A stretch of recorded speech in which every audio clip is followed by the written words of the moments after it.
Hello students, good morning. Hindi score with BR channel पर आपका स्वागत है। आज मैं आपके लिए लेकर आई हूँ भक्ति आंदोलन एवं संत काव्यधारा के प्रश्नोत्तर। तो चलिए देखते हैं। क्वेश्चन नंबर 1 है, भक्ति शब्द का विकास किस धातु से हुआ है? भक्ति शब्द का विकास बस धातु से हुआ है। राइट रहेगा 2 ऑप्शन। नेक्स्ट है, हिंदी साहित्य इतिहास में किस मुसलमान शासक के युग में समाज और देश में शांति और समृद्धि थी? तो हिंदी साहित्य इतिहास में शाहजहां के युग में, मुस्लिम शासक के युग में समाज और देश में शांति और समृद्धि थी। राइट रहेगा 3 ऑप्शन। किस मुगल शासक ने भारतवर्ष में हिंदुओं के साथ अत्यंत बर्बर व्यवहार किया था? तो हिंदुओं के साथ बर्बर व्यवहार करने वाले थे औरंगजेब। राइट रहेगा 2 ऑप्शन। भक्ति आंदोलन को इस्लाम की देन न मानकर दक्षिण के आलवार भक्तों को की देन मानने वाले विद्वान हैं हजारी प्रसाद द्विवेदी। नेक्स्ट है, कींधो सुर को सर लाग्यो, कींधो सुर की पीर, कींधो सुर को पद लाग्यो, तन मन धुनत शरीर। उक्त कथन किसका था? तो यह कथन तानसेन का है। राइट रहेगा 2 ऑप्शन। जिस युग में कबीर, जायसी, सूर और तुलसी जैसे सुप्रसिद्ध कवियों और महात्माओं की दिव्य वाणी उनके अंतकरणों से निकलकर देश के कोने कोने में फैली थी, उसे साहित्य के इतिहास में सामान्यतः भक्ति युग कहते हैं। निश्चय ही यह हिंदी साहित्य का स्वर्ण युग था। भक्ति काल के मूल्यांकन के ये शब्द किसके हैं? तो ये शब्द हैं डॉक्टर श्याम सुंदर दास के। राइट रहेगा 4 ऑप्शन। नेक्स्ट है, अपने पौरुष से हताश जाति के लिए भगवान की भक्ति और करुणा की ओर ध्यान ले जाने के अतिरिक्त दूसरा मार्ग ही क्या था? ऐसी दशा में अपनी वीरता के गीत न तो वे गा ही सकते थे और न बिना लज्जित हुए सुन ही सकते थे। भारत में मुस्लिम सत्ता के संदर्भ में उपयुक्त कथन किस साहित्य ऐतिहासिक लेखक का है? तो यह आचार्य रामचंद्र शुक्ल का था। राइट रहेगा फर्स्ट ऑप्शन। नेक्स्ट है, 16वीं एवं 17वीं शताब्दी के युग को हिंदी काव्य का स्वर्ण युग मानना किस इतिहास लेखक की महत्वपूर्ण उपलब्धि मानी गई थी?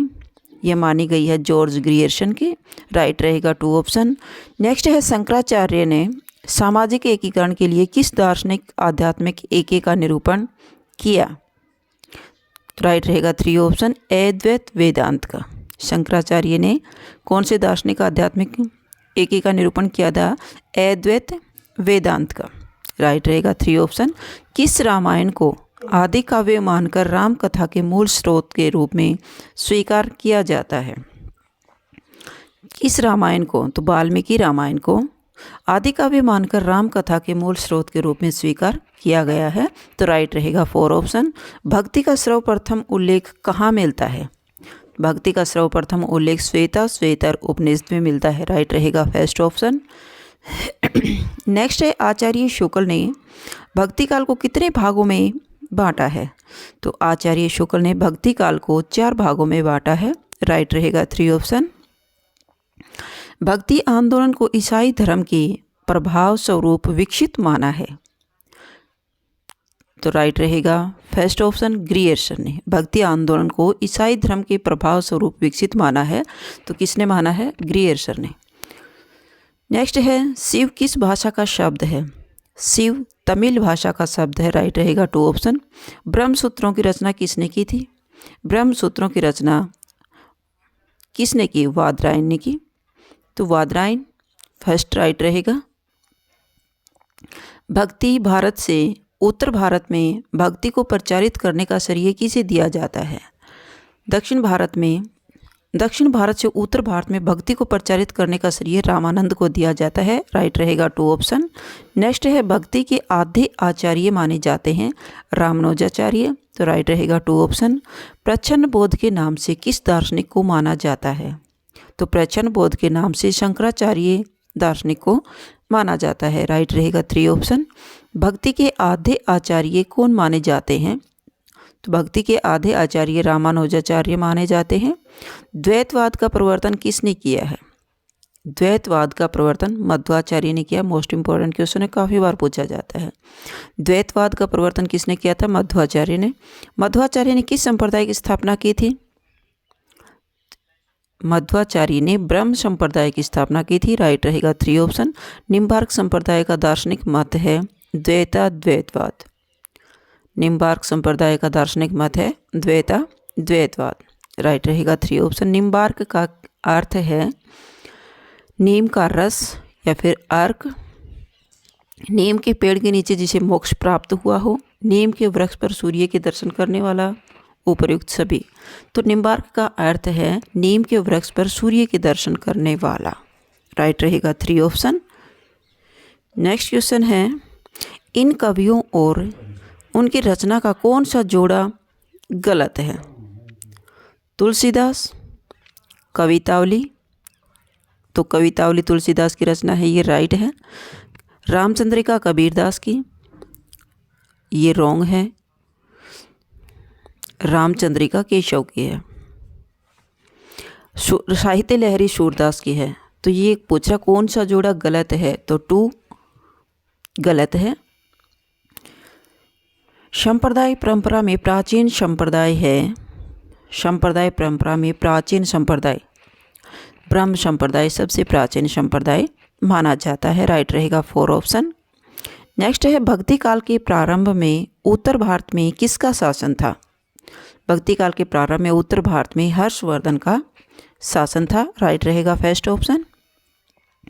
नेक्स्ट है, उदासी संप्रदाय का प्रवर्तन किसने किया था? उदासी संप्रदाय का श्रीचंद ने किया था। राइट रहेगा 4 ऑप्शन। रुद्र संप्रदाय के प्रवर्तक माने जाते हैं, तो रुद्र संप्रदाय के प्रवर्तक विष्णु स्वामी माने जाते हैं। राइट रहेगा 3 ऑप्शन। हिंदी साहित्य इतिहास में ब्रज भाषा के अंतिम कवि में से कौन से थे? हिंदी साहित्य इतिहास में ब्रज भाषा के अंतिम कवि कौन थे? जगन्नाथ दास रत्नाकर। राइट रहेगा ब्रज भाषा के। राइट रहेगा 4 ऑप्शन। ब्रह्म समाज के संस्थापक कौन थे? तो राजा राम मोहन राय ब्रह्म समाज के संस्थापक थे। राइट रहेगा फर्स्ट ऑप्शन। पूरे भक्ति काल को 4 भागों में बांटकर उसे शुद्ध दार्शनिक एवं धार्मिक आधार पर सर्वप्रथम प्रतिष्ठित करने वाले विद्वान हैं आचार्य रामचंद्र शुक्ल। राइट रहेगा 2 ऑप्शन। नेक्स्ट है, 84 वैष्णवन की वार्ता एवं 252 वैष्णवन वार्ता के प्रणेता कौन है? तो ये गोकुलदास। मोस्ट इंपॉर्टेंट है, दोनों में से एक रचना जरूर पूछ ली जाती है भाई। 84 वैष्णवन की वार्ता और 252 वैष्णवन की वार्ता गोकुलदास गोसाई की है। नेक्स्ट है, हिंदी के भक्ति साहित्य में दशम द्वार शब्द किस अर्थ में प्रयुक्त हुआ है? दशम द्वार ब्रह्मानंद में प्रयुक्त हुआ है। राइट रहेगा फर्स्ट ऑप्शन। भक्ति भावना का मूल स्रोत भारत के किस भाग में माना जाता है? भक्ति भावना का मूल स्रोत भारत के दक्षिण भारत में माना जाता है। राइट रहेगा 2 ऑप्शन। नेक्स्ट है, सगुणोपासक भक्त भगवान के सगुण और निर्गुण दोनों रूप मानता है, पर भक्ति के लिए सगुण रूप ही स्वीकार करता है, निर्गुण रूप ज्ञान मार्गियों के लिए छोड़ देता है। यह कथन किस आलोचक का है? तो यह कथन आचार्य रामचंद्र शुक्ल का है। राइट रहेगा फर्स्ट ऑप्शन। सो दिल्ली अस निभुर देशु को न बहुरा कही संदेशु में दिल्ली किसका प्रतीक है?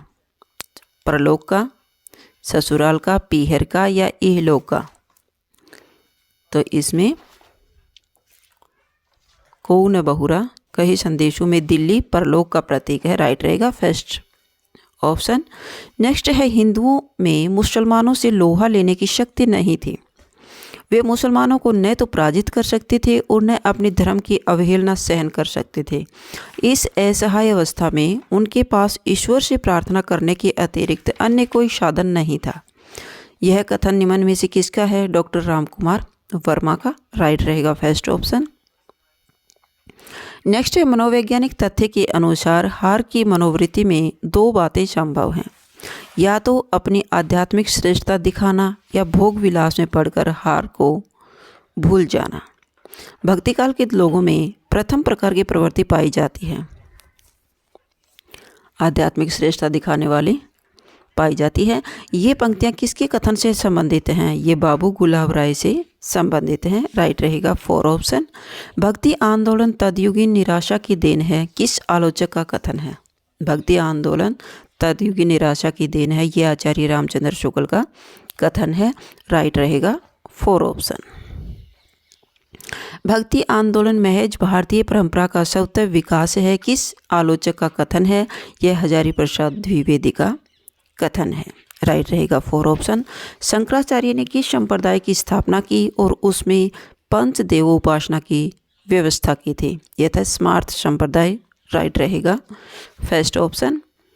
हिंदी साहित्य के भक्ति काल में सामान्य जनता का जीवन स्तर कैसा था? हिंदी साहित्य के भक्ति काल में सामान्य जनता का जीवन स्तर कैसा था? तो अत्यंत निम्न था। राइट रहेगा फर्स्ट ऑप्शन। उत्तर भारत में भक्ति आंदोलन का प्रचार किसकी प्रेरणा से हुआ है? तो वैष्णवाचार्य की प्रेरणा से हुआ है। राइट रहेगा 2 ऑप्शन। ज्ञान मार्गी और प्रेम मार्गी काव्य धाराएं निम्नलिखित में से किसके अंतर्गत आती हैं? ज्ञान मार्गी और प्रेम मार्गी काव्य धाराएं किसके अंतर्गत आती हैं?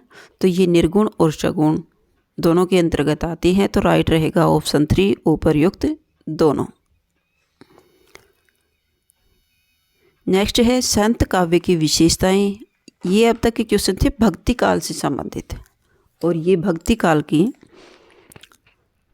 काल में 4 शाखाएं हुई हैं। तो अब है संत काव्य धारा, जिसकी कवि हैं कबीरदास, की विशेषताएं और प्रमुख कवि एवं उसकी प्रमुख रचनाएं। हिंदी का संत काव्य पूर्ववर्ती सिद्धों एवं नाथपंथियों के साहित्य का सहज विकसित रूप किस विद्वान ने माना है? तो ये हजारी प्रसाद द्विवेदी ने माना है। राइट रहेगा 4 ऑप्शन। रामानंद किस भक्ति काल के प्रमुख कवि हैं? तो रामानंद निर्गुण भक्ति काव्य धारा के प्रमुख कवि हैं। राइट रहेगा 2 ऑप्शन। नेक्स्ट, किस आचार्य की गणना वैष्णव भक्ति के प्रतिष्ठापक आचार्यों में नहीं की जाती?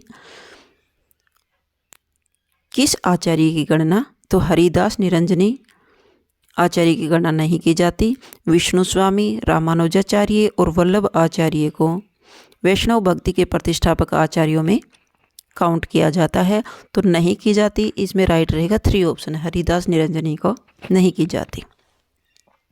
नेक्स्ट है मसी कागज छुओ नहीं, कलम गयो नहीं हाथ। यह पंक्ति किस भक्त कवि को लक्ष्य करके कही गई है?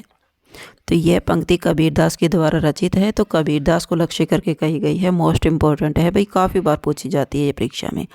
राइट रहेगा 2 ऑप्शन।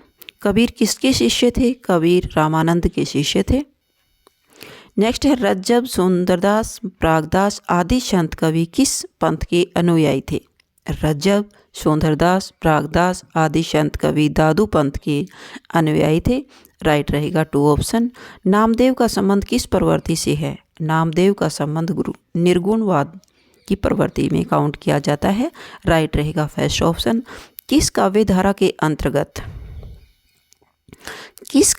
के अंतर्गत मूर्ति पूजा और अवतारवाद का विरोध किया जाता है? तो मूर्ति पूजा और अवतारवाद का विरोध संत काव्य धारा में किया जाता है। तो राइट रहेगा 4 ऑप्शन। नेक्स्ट है संत साहित्य में सबसे बड़े या महान पंडित कवि कौन है? संत साहित्य में सबसे बड़े एवं महान पंडित दादू दयाल को माना जाता है। राइट रहेगा 4 ऑप्शन। दुल्हिन गावहू मंगलाचार पद किसके द्वारा रचित है? तो दुल्हिन गावहू मंगलाचार यह है कबीरदास के द्वारा रचित है। नेक्स्ट है निर्गुण भक्ति का आदि स्रोत ग्रंथ इनमें से कौन सा है? निर्गुण भक्ति का आदि स्रोत श्वेतर उपनिषद है। राइट रहेगा 2 ऑप्शन। संत शब्द को शांत से व्युत्पन्न मानने वाले आलोचक कौन हैं? तो डॉक्टर पीताम्बर दत्त बड़तवाल। राइट रहेगा 2 ऑप्शन। मराठी संत नामदेव किस जाति से संबंध रखते थे? मराठी संत नामदेव दर्जी जाति से संबंध रखते हैं। राइट रहेगा 2 ऑप्शन। ज्ञानाश्रयी शाखा के प्रमुख कवि हैं कबीरदास। नेक्स्ट है आलवार संतों की संख्या कितनी मानी जाती है? आलवार संतों की संख्या 12 मानी जाती है। राइट रहेगा 3 ऑप्शन। मोस्ट इम्पोर्टेंट क्वेश्चन है। किस संत कवि को भारतीय लूथर की संज्ञा दी गई है? ये भी मोस्ट इम्पोर्टेंट क्वेश्चन है भाई। संत कबीर को भारतीय लूथर की संज्ञा दी गई है। किस संत कवि को दी गई थी? कबीरदास को दी गई थी। राइट रहेगा 2 ऑप्शन। नेक्स्ट है निर्गुण संत कवियों में सर्वाधिक शास्त्र एवं पढ़े लिखे थे। कौन से संत थे? सुंदरदास। राइट रहेगा 3 ऑप्शन। दादू दयाल की रचनाओं का संकलन रजब ने किस नाम से किया था? तो दादू दयाल की रचनाओं का संकलन रजब ने अंगवधु के नाम से किया था। राइट रहेगा 3 ऑप्शन। पांचरात्र में रात्र शब्द का क्या अर्थ है? रात्र शब्द का अर्थ है ज्ञान। मोस्ट इंपॉर्टेंट क्वेश्चन है। कबीर का अहिंसावाद किस संप्रदाय की देन है? कबीर का अहिंसावाद वैष्णव संप्रदाय की देन है। नेक्स्ट है जाके कुटुंब सब ढोर ढोवत फिर ही अजहू बनारसी आशा पाशा। आशा पाशा पंक्तियाँ किस कवि की हैं? ये रविदास की पंक्तियाँ हैं। जाके कुटुंब सब ढोर ढोवत फिर ही अजहू बनारसी आशा पाशा पंक्ति किसकी थी? रविदास की। नेक्स्ट है अपना मस्तक काटी के वीर हुआ कबीर किस संत की रचना है? ये दादू दयाल की रचना है। नेक्स्ट है अशादीवार, रहीरास और सोहिला काव्य ग्रंथ किस संत के हैं? मोस्ट इंपॉर्टेंट रचनाएं हैं तीनों में से एक ना एक अवश्य पूछ ली जाती है। तो ये नानक देव की रचनाएं हैं, अशादीवार, रहीरास और सोहिला नानक देव की रचनाएं हैं। राइट रहेगा फर्स्ट ऑप्शन। आलवार भक्तों का लिखित ग्रंथ है दिव्य प्रबंधम। राइट रहेगा फर्स्ट। मोस्ट इंपॉर्टेंट है, काफ़ी बार पूछा जाता है परीक्षा में।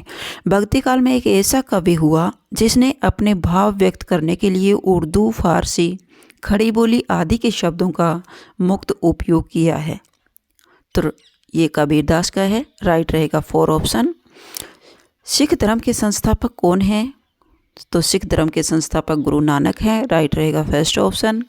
कबीर का सौंदर्य बोध है। कबीर का सौंदर्य बोध है अपारंपरिक और यथार्थवादी। राइट रहेगा 3 ऑप्शन।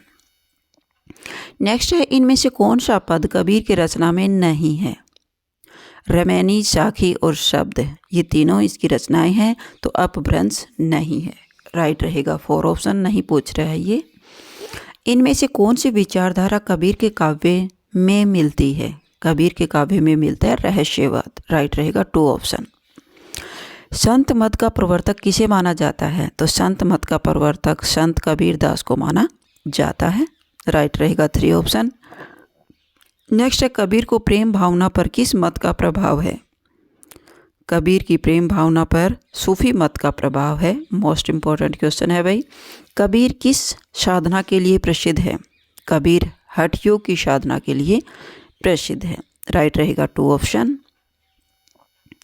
नेक्स्ट है कबीर को वाणी का डिक्टेटर किसने कहा है? कबीर को वाणी का डिक्टेटर हजारी प्रसाद द्विवेदी ने कहा है। राइट रहेगा 3 ऑप्शन। मोस्ट इंपॉर्टेंट क्वेश्चन है। कबीर की मृत्यु कहाँ हुई थी? कबीर की मृत्यु मगहर में हुई थी। कबीर इनमें से क्या नहीं थे? कबीर भक्त थे, पाखंड विरोधी थे, समाज सुधारक थे और पुराणपंथी। नहीं, इसमें पुराणपंथी नहीं थे। भक्त, पाखंड विरोधी और समाज सुधारक थे तो नहीं थे पूछा है, तो इसमें पुराणपंथी नहीं थे भी। तो राइट रहेगा 4 ऑप्शन। संतों की शदुकड़ी भाषा का अभिप्राय क्या है? शदुकड़ी भाषा का अभिप्राय है अनेक प्रादेशिक भाषाओं का प्रयोग, अनेक भाषाओं का मेलजोल। संतों की शदुकड़ी भाषा से अभिप्राय है अनेक प्रादेशिक भाषाओं का प्रयोग। मोस्ट इंपॉर्टेंट क्वेश्चन है। राइट रहेगा 2 ऑप्शन। नेक्स्ट है इनमें से कौन सा कवि ज्ञान मार्ग की शाखा में नहीं गिना जाता? तो ज्ञान मार्ग की शाखा में जाय से नहीं गिने जाते। सुंदरदास, कबीरदास और दादू दयाल ज्ञान मार्ग की शाखा के कवि थे। तो राइट रहेगा 4 ऑप्शन। जाय से नहीं थे भाई। कबीर की गणना निम्नलिखित में से किस कोटि में की जाती है? कबीर की गणना राम भक्त की कोटि में की जाती है। कबीर की गणना किस कोटि में की जाती है? राम भक्त, कृष्ण भक्त और ज्ञानाश्री।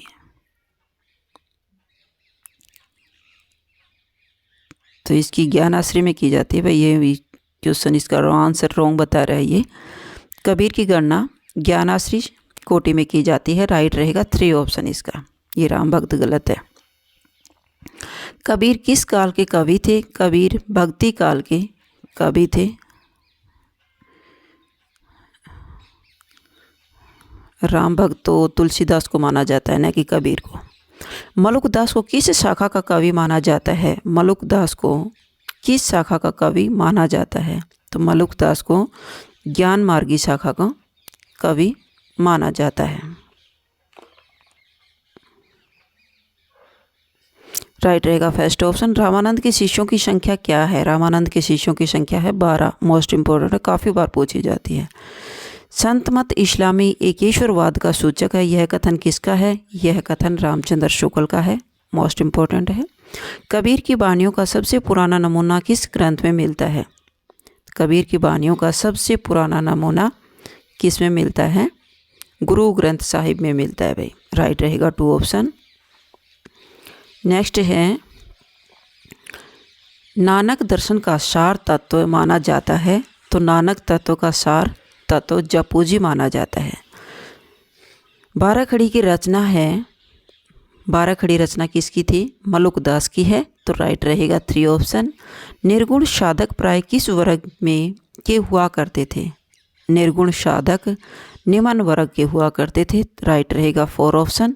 निर्गुण ज्ञानाश्री शाखा के प्रवर्तक किसे माना जाता है? तो निर्गुण ज्ञानाश्री शाखा के प्रवर्तक कबीरदास को माना जाता है। राइट रहेगा 3 ऑप्शन।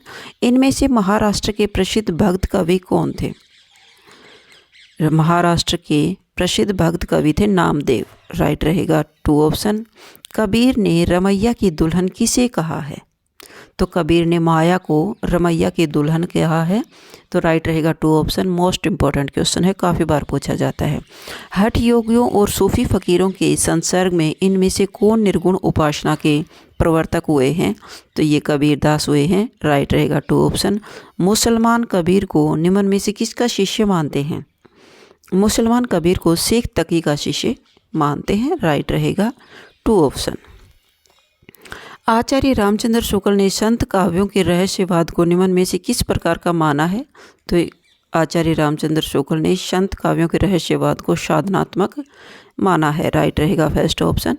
जिन तुम जानो गीत है यह निज ब्रह्म विचार, यह पंक्ति किसकी थी? कबीरदास की है। राइट रहेगा 2 ऑप्शन। मोस्ट इंपॉर्टेंट है।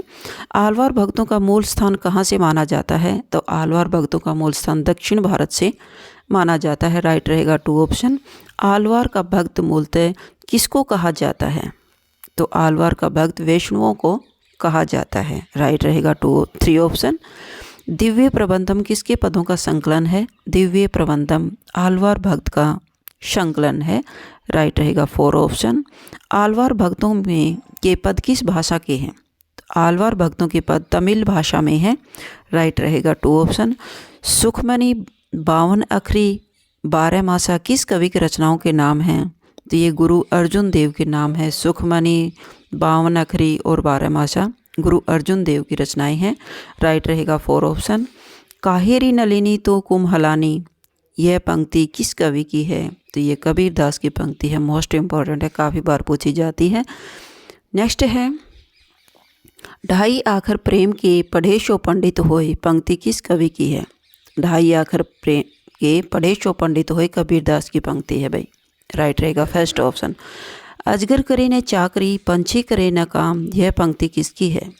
अजगर करे न चाकरी पंछी करे न काम मलुकदास की पंक्ति है। राइट रहेगा 4 ऑप्शन। आचार्य रामचंद्र शुक्ल ने कबीर की भाषा को क्या नाम दिया था? आचार्य रामचंद्र शुक्ल ने कबीर की भाषा को शतुकड़ी भाषा का नाम दिया है। राइट रहेगा 2 ऑप्शन। संत काव्य में किस रस की प्रधानता है? संत काव्य में शांत रस की प्रधानता है। राइट रहेगा 3 ऑप्शन। कबीर की उल्टवासियों में कौन सा रस प्रमुख है? कबीर की उल्टवासियों में अद्भुत रस प्रमुख है। राइट रहेगा 4 ऑप्शन। अवधु गगन मंडल घर कीजिए, यह पंक्ति किसकी है? तो यह पंक्ति अवधु गगन मंडल घर कीजिए कबीरदास की पंक्ति है। प्रभु जी तुम चंदन हम पानी, यह पंक्ति किसकी है? यह पंक्ति रैदास की है। राइट रहेगा 3 ऑप्शन। पानी ही ते हिम भया हिम हो गया बिलाई, यह पंक्ति किसकी है? तो यह कबीरदास की है। पानी ही ते हिम भया, हिम हो गया बिलाए, कबीरदास की पंक्ति है, मोस्ट इम्पोर्टेंट है भाई। श्रृंगार रस के घोर विरोधी कौन से कवि माने जाते हैं? तो श्रृंगार रस के घोर विरोधी सुंदरदास को माना जाता है। काफ़ी बार पूछा जाता है ये क्वेश्चन। कबीर पंथ का निर्माण किस सिद्धांत से हुआ है? कबीर पंथ का निर्माण किस सिद्धांत से हुआ है? सूफियों का भावात्मक रहस्यवाद से, वैष्णवों का अहिंसावाद और भारतीय ब्रह्मवाद, उपरोक्त सभी। राइट रहेगा 4 ऑप्शन सभी से। कबीर काव्य में उपलब्ध अहिंसा का तत्व किस संप्रदाय की देन है? तो ये वैष्णव संप्रदाय की देन है। Most important question. राइट रहेगा 3 ऑप्शन। कबीर काव्य में उपलब्ध प्रेम तत्व किस संप्रदाय की देन है? कबीर काव्य में उपलब्ध प्रेम तत्व सूफी संप्रदाय की देन है। आचार्य रामचंद्र शुक्ल ने निर्गुण मार्ग का निर्दिष्ट प्रवर्तक किसे माना है? तो आचार्य रामचंद्र शुक्ल ने निर्गुण मार्ग का निर्दिष्ट प्रवर्तक कबीरदास को माना है। राइट रहेगा फर्स्ट ऑप्शन। माया महाठगिनी हम जानी, यह पंक्ति किस कवि की है? माया महाठगिनी हम जानी, यह पंक्ति कबीरदास की है। राइट रहेगा 2 ऑप्शन। नेक्स्ट है, हिंदी का कौन सा कवि समाज सुधारक पहले है, भक्त और कवि बाद में है? तो यह है कबीरदास की। राइट रहेगा 2 ऑप्शन। नाथ पंथ एवं संत काव्य के बीच की कड़ी किस संप्रदाय को माना जाता है? नाथ पंथ एवं संत काव्य के बीच की कड़ी निरंजनी संप्रदाय को माना जाता है। राइट रहेगा 3 ऑप्शन। नेक्स्ट है, इन कवियों को जीवन काल के आरोही क्रम में व्यवस्थित कीजिए। इन कवियों को जीवन काल के आरोही क्रम में व्यवस्थित कीजिए। तो इसमें है कबीर, फिर रैदास, फिर नानक और फिर सुंदरदास। राइट रहेगा 2 ऑप्शन। निम्नलिखित विकल्पों में से जो संत काव्य की विशेषता नहीं है उसे छांटिए। तो यह था निर्गुण ईश्वर की उपासना। राइट रहेगा 3 ऑप्शन। हरडे वाणी किसकी रचनाओं का संग्रह है? हरडे वाणी दादू की रचनाओं का संग्रह है। राइट रहेगा 4 ऑप्शन। निर्गुण भक्ति काव्य में किस रस की प्रधानता है? निर्गुण भक्ति काव्य में ज्ञान तत्व की प्रधानता है। राइट रहेगा 4 ऑप्शन। गुरु नानक देव की रचनाएं किस ग्रंथ में संकलित हैं? गुरु नानक देव की रचनाएं ग्रंथ साहिब में संकलित हैं। राइट रहेगा फर्स्ट ऑप्शन। कबीर की साखी किस छंद में है? तो कबीर की साखी दोहा छंद में है। राइट रहेगा 2 ऑप्शन। नानक देव की रचनाओं का संकलन इनमें से किसने किया था?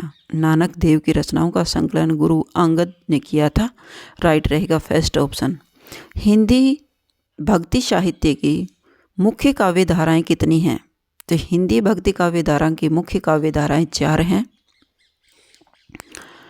नेक्स्ट है, राइट रहेगा 3 ऑप्शन इसका। ज्ञानाश्री काव्य धारा में इनमें से किस वर्ग के कवि आते हैं? ज्ञानाश्री काव्य धारा में संत कवि के वर्ग के कवि आते हैं। नेक्स्ट है, सिद्ध और नाथ कवियों में अधिक प्रसिद्ध इनमें से कौन थे? सिद्ध और नाथ कवियों से अधिक प्रसिद्ध थे कबीरदास। राइट रहेगा 3 ऑप्शन। संत मत का प्रवर्तक किसे माना जाता है? संत मत का प्रवर्तक संत कबीरदास को माना जाता है। राइट रहेगा 3 ऑप्शन।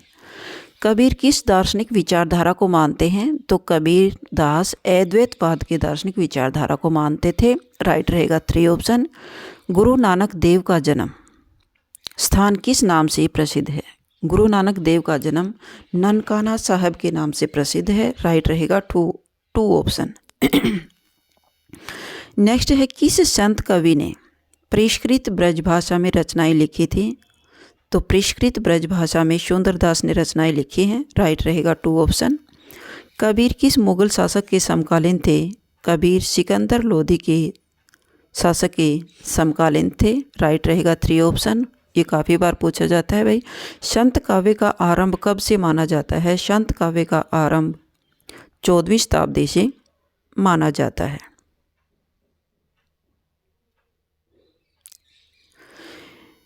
नेक्स्ट है, कबीर की दृष्टि में मोक्ष का क्या अर्थ है? कबीर की दृष्टि में मोक्ष का अर्थ है आत्मा परमात्मा के द्वैत भाव की समाप्ति। राइट रहेगा 2 ऑप्शन। मोस्ट इम्पोर्टेंट क्वेश्चन है, संतों ने माया से मुक्त होने के लिए कौन सा उपाय बताया है? संतों ने माया से मुक्त होने का सद्गुरु का सत्संग पर ज्ञान प्राप्त करना। राइट रहेगा 4 ऑप्शन। कबीरदास हिंदी साहित्य के किस धारा के कवि हैं? तो कबीरदास निर्गुण भक्ति काव्य धारा के कवि हैं। मुझको तू क्या ढूंढे बंदे, मैं तो तेरे पास रे, यह पंक्ति किसकी है? ये कबीरदास की है। मुझको तू क्या ढूंढे बंदे, मैं तो तेरे पास रे पंक्ति कबीरदास की है। राइट रहेगा 4 ऑप्शन। भक्ति काल के अंतर्गत किस काव्य में नारी को माया की प्रतिमूर्ति माना है? संत काव्य में नारी को माया की प्रतिमूर्ति माना है। कबीर मस्त मौला थे, जो कछु कहते थे साफ कहते थे। जब मौज में आकर रूपक और अन्योक्तियों पर उतर आते थे, तब जो कुछ कहते थे यह सनातन कवित्व का श्रृंगार होता था। संत कबीरदास के संदर्भ में यह युक्ति किस आलोचक की है? तो यह आचार्य हजारी प्रसाद द्विवेदी की है। राइट रहेगा 2 ऑप्शन। नेक्स्ट है, धर्म के गूढ़ और जटिल सिद्धांत जो भाषा और साहित्य के कठोर नियंत्रण में सरसता से समझ में नहीं आते और जिनके लिए सतत अभ्यास करना पड़ता है तथा जो केवल पंडितों और विद्वानों का विचार संपत्ति बने रहते हैं, उन्हें कबीर ने जनता की भाषा और भाव राशि में सजाकर बोधगम्य बना दिया। यह कथन साहित्य इतिहास में किस आलोचक का था? डॉक्टर राम कुमार वर्मा का था। फर्स्ट रहेगा राइट रहेगा first option, doctor Ram Kumar Verma. वे सिर से पैर तक मस्त मौला, स्वभाव से फक्कड़, आदत से अकड़, भगत के सामने नेरे है, वेशधारी के आगे प्रचंड, दिल के साफ, दिमाग के दुरुस्त और भीतर से कोमल, बाहर से कठोर, जन्म से अस्पृश्य और कर्म से वंदनीय थे। कबीरदास के विषय में यह सारंगित युक्ति किस आलोचक की है? तो यह हजारी प्रसाद द्विवेदी की है। राइट रहेगा सेकंड ऑप्शन। हिंदुओं और मुसलमानों के बीच की पारंपरिक सीमा को तोड़कर उन्हें एक ही काव्य धारा में बहा ले जाने का अपूर्व बल कबीर के काव्य में था। अपने स्वाधीन और निर्भीक विचारों से उन्होंने सुधार की नवीन मार्ग की ओर संकेत किया। उनकी क्षम दृष्टि से ही उन्हें सार्वजनिक और सार्वभौमिक बना दिया। कबीरदास के संबंध में उक्त कथन किसने व्यक्त किए हैं? तो ये डॉक्टर राम कुमार वर्मा ने व्यक्त किए हैं। राइट रहेगा 3 ऑप्शन। गहना एक कनकते गहना, इन मोह भाव ने दूजा। इस पंक्ति में कबीर किस दर्शन का प्रतिपादन कर रहे हैं? ये वेदांत दर्शन का प्रतिपादन कर रहे हैं। तो ये थे आपके भक्ति काल से संबंधित मोस्ट इम्पोर्टेंट 150 के आसपास क्वेश्चन हैं। अगर आपको मेरी वीडियो अच्छी लगी तो प्लीज़ लाइक कीजिए, शेयर कीजिए और सब्सक्राइब करना न भूलें। फिर मिलते हैं नेक्स्ट वीडियो में और कमेंट करके अवश्य बताइएगा कि आपको मेरी वीडियो कैसी लगी। फिर मिलते हैं नेक्स्ट वीडियो में। Bye bye.